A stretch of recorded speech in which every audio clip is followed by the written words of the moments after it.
নামাজ পড়তে এসেছেন, যদি আল্লাহর ভয় থাকে নামাজ যথাযথভাবে হবে। চাকরি করতে গেছেন, ওইখানে যদি আল্লাহর ভয় থাকে চাকরিটা যথাযথভাবে হবে, ঠিক না? সব জায়গায় তো এই আল্লাহর ভয়ও থাকবে কাদের মাঝে? আল্লাহ এই জন্য বলেছেন, হে ইমানদাররা তোমরা আমাকে ভয় করো। তাহলে বোঝা যায় আল্লাহর ভয় থাকবে কাদের ভিতর? এত বড় করে বলো না, আল্লাহর ভয় থাকবে কাদের ভিতর? ইমানদারের ভিতর। যার ভিতর আল্লাহর ভয় আছে, যার ভিতর আল্লাহর ভয় আছে সে হচ্ছে ইমানদার। বড় করে বলুন না সুবহানাল্লাহ। খোদাভীতি এটা কি জিনিস? হযরত আবু বকর সিদ্দিক রাদিয়াল্লাহু তাআলা আনহু খেলাফতের সময়, খেলাফতের মানে সময় মানে বুঝতেছেন তো, ওনার রাষ্ট্র পরিচালনার সময় উনি কোন একটা নিজের প্রয়োজনে কুফায় গিয়েছেন। কোথায়? কুফা হন্ডে বাংলাদেশের না, হন্ডে ইরাকে। তো উনি যেই ওনার কাজে গিয়েছেন সে সময় ওই এলাকার একজন মানুষ মারা গিয়েছেন। একজন মানুষ, তার নাম হচ্ছে জারাব। উনির এলাকার সকলের কাছে ওই মানুষ বদবক্ত ফাসেক হিসেবে চিহ্নিত। বদবক্ত ফাসেক হিসেবে কি? ফাফিয়েরি গিলটি। যখন সে মারা গেল তাকে জানাজা দিয়ে, কি দিয়ে? পাপ হলো, গুনেগার হলো, এটা কি করতে হবে? মুসলমান হলে বড় করে না, নামাজ না পড়লে কাফের হয় না, গুনেগার হয়। কাফের কখন হয়? যদি নবী না মানে। কি না মানে?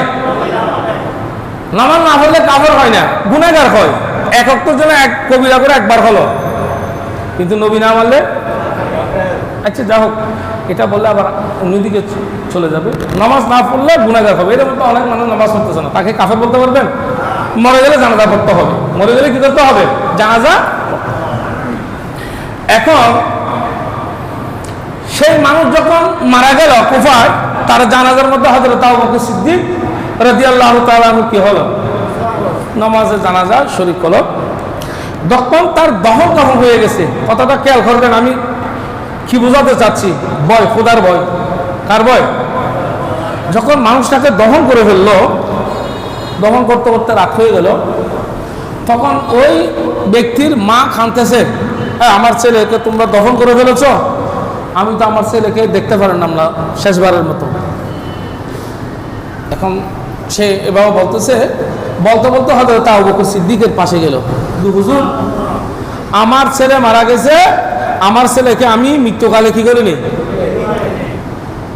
আমাদের দেশে অনেক ফেরকার লোক আছে, বলে যে জানাজার পরে আর চেহারা দেখাও না, যা হক্কানি মানুষ চেহারা দেখা যায়, আল্লাহওয়ালা মানুষ চেহারা কি, যারা চেহারা বিকৃত হয়ে যায় বলে সম্ভাবনা আছে তারা চেহারা নাচা দেয়। আল্লাহওয়ালা নবীওয়ালা চেহারা মরানোর পরে জানাজার পরে আরো সুন্দর হয়। বলে বলি বলুন সোহান। তো এখন সে আবু বকর সিদ্দিকে গিয়ে বলে, হুজুর আমি ভাগ্যবান, আমার ছেলেও ভাগ্যবান, এই আপনি আমার ছেলের জানাজার মধ্যে শরীক হয়েছেন। আমার ছেলের ঘর থেকে যখন লাশ বাইর হচ্ছে আমি দেখি নাই, আমাকে একটু শেষবারের মতো দেখার কি করে দেন, সুযোগ করে দেন। আবু বকর সিদ্দিক যখন বলল, কবর খুঁড়ে মাটি সরিয়ে থাকে দেখানোর একটা কি করে দিল।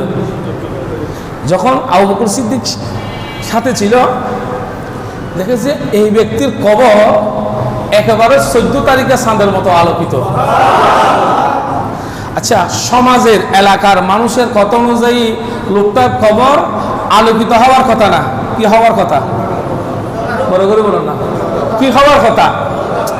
আবু বকর সিদ্দিক চিন্তা করতেছে কি হলো, এলাকার সবাই ওকে ফাফি গিলটি এইভাবে বলে অপবাদ দিয়েছেন, কিন্তু ঘটনাটা দেখতেছি ভিন্ন।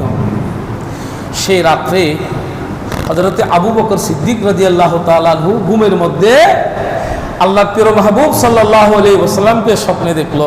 বরাবরই বলুন, পাশে ওই ব্যক্তি, পাশে কি? এখন আমার নবী বলেন আবু বকর, তুমি যে ব্যক্তিকে কালকে কবরের মাটি সরিয়ে তার মাকে দেখতে দিয়েছ, সবাই তোমাকে বলেছে এই মানুষ সম্পর্কে খারাপ ধারণা দিয়েছেন, এবং খবর করে তুমি নিজেই দেখেছ। খবর কি? এই মানুষটিকে জানো, যিনি সারাদিন অন্যায় করলেও রাত্রে বেলায় আল্লাহর কাছে খরাজুর হয়ে ক্ষমা চাই, আল্লাহ আমি না বুঝে ভুল করেছি, আল্লাহ তুমি আমাকে ক্ষমা করে দাও। বান্দা যখন আমার কাছে নিজের দোষ স্বীকার করে ক্ষমা চাই, তখন আমি আল্লাহ রহমানুর রহিমের দয়ার মধ্যে কি আসে? জুস আসে। আমি বান্দাকে কি করে দিই? ক্ষমা করে দিই। বড় করে বলুন সুবহানাল্লাহ। আর এই ব্যক্তি এটার অবস্থা এই, তুমি যাকে কবরে দেখেছো এখন তুমি স্বপ্নে দেখতেছো তিনি আমার পাশে বসে আছেন। বড় করে বলুন সুবহানাল্লাহ। বান্দা তওবা করলে আল্লাহর কাছে কি লাগে? ভালো লাগে, বলুন না কি লাগে? বড় করে বলুন না সুবহানাল্লাহ। হাজরান ইকরাম, সাহেবে খতিব আল্লামা ইবনে নুবাতা রহমতুল্লাহ আলাই খুতবার মধ্যে দুই একটা কথা না বললেই হয় না, যেটা বলেছেন যে আমি সাক্ষ্য দিচ্ছি রসুল খুদা সাল্লাল্লাহু আলাইহি ওয়াসাল্লাম আল্লাহর বান্দা এবং আল্লাহর কি রসুল। এই বলে খলমাইটা বলে সে বলতেছেন আল্লাহ জি কানা ইয়াশফি বিরিকিহি শরীফ আসকামান ওয়া আলামা। নবী এটা ওই নবীর খলমা পড়ে বলতেছি যে নবীর নবুয়তের জবানের তুতুমারক দিয়ে অনেক মানুষের রূপকে কি করেছেন? সেবা করেছেন। বড় করে বলুন না সুবহানাল্লাহ। সেই নবীর কলমা পড়ে শপথ করে বলতেছি ইবাদাল্লাহ, হে আল্লাহর বান্দারা, ইন্না হাযাল মউত নাজিলুন, মত আসতেছে, বিমান কানা কাবলাকুম মিনাল আনাম, মত আসতেছে ওই মানুষদের উপর যদি তোমরা এই মত তোমাদের কাছে আসতেছে, তোমাদের জীবনের পরিবর্তন আসতেছে, বলছে তোমরা যাদের কাঁধের উপর হাত দিয়ে তোমরা ছিলে, আজকে তোমরা কোথায়? তারা কোথায়? তোমরা কোথায়? নাউজুবিল্লাহ। একটা একটা করে তর্জমা করলে সময় দরকার হয়, সে কারণে আমি মূল সাবস্টেন্সা সারমর্মটা বুঝিয়ে দিলাম।